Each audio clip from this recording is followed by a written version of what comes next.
Hi guys, I'm here in London's Mayfair at 11 and I'm here with Magda, who's going to be my model for today. It's the middle of winter here in London and it's freezing outside. Magda's never coloured her hair before and decided that she wants to bring the summer into her hair. So I'm going to be doing some balayage today, some freehand balayage, which we're going to then tone with Redken's Shades EQ.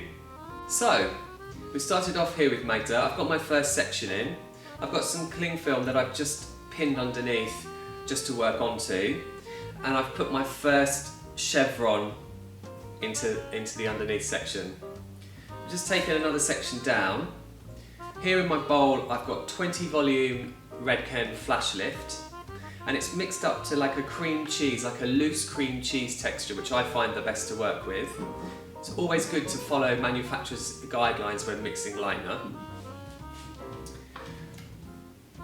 Now, as I demoed in my first tutorial, I'm using a classic balayage technique here, which is working to a chevron pattern.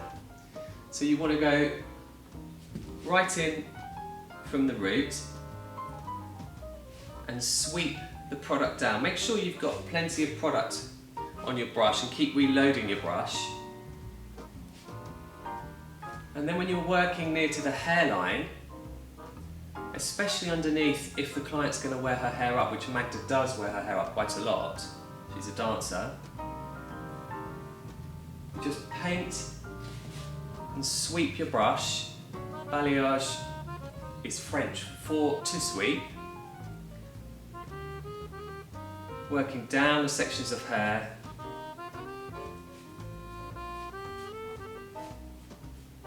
Some people like to use a paddle to go through the ends. I've got my paddle here. Sometimes I do. Sometimes I just paint onto the ends, onto the cling film. So I've worked through the back of Magda's hair. I'm up at the crown section now, and I've mixed myself some fresh Flash Lift with 20 volume. The great thing with Flash Lift is that it doesn't swell like a lot of other products do. So it enables you to work through the hair without needing to keep mixing new product. Most important thing when you're working on the crown area is that you keep these sections very fine and almost do tiny baby strokes, little baby-like strokes. I don't want Magda to have to get her balayage redone. It's more a case of when she wants to add to it. So by keeping these areas very fine, it means it grows out very seamlessly.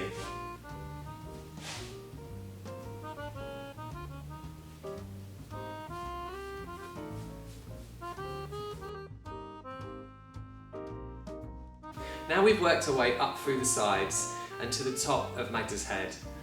It's important when applying the balayage to these sections that you pay particular attention to the front of the hairline and also to how the client is going to wear her hair.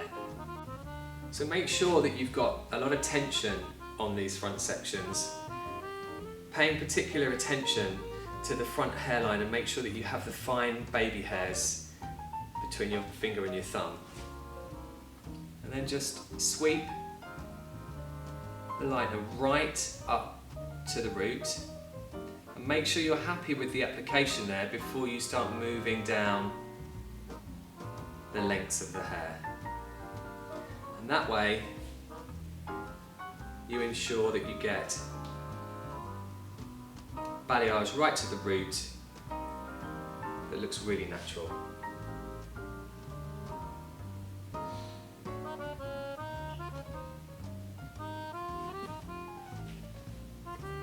Right, so that's Magda's balayage application finished. It's important to remember when doing a wet balayage that you must cover all of the sections with cling film, because lightener that dries out does not lift. We're going to let that process now at room temperature for about 20-25 minutes. I'll keep my eye on it. And then we're going to rinse that off, give it one shampoo, no condition, and then rough dry. So I've rough dried Magda's hair, and I've mixed up my Shades EQ formula here.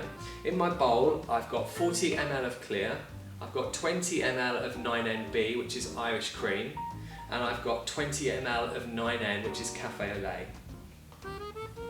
I like to dry the hair off completely before I apply the Shades EQ. That way you get maximum deposit and the tone will last throughout the duration of the highlights in the client's hair. It's also good to remember that with Shades EQ you have the clear, which is a brilliant product to have at the stylist's disposal, because that way you can dilute the colours down so you get that high gloss shine and that maximum deposit of tone without the colour going too dark. I've been using Redken Shades EQ in salon now for about 10 years, and there's a couple of things that are worth remembering. The first one is, when you're using it on blondes, be it highlights, balayage or as a tint refresher, it can look a little bit dark when it's processing. Don't be worried about this. Once you rinse the product from the hair and you start to dry it, you'll see the blonde pop right out. And secondly, your formula in your bowl can sometimes look a little bit vibrant, a little bit crazy. But that's basically just the way that the colour looks in the bowl, and it's not what you're going to get on the hair.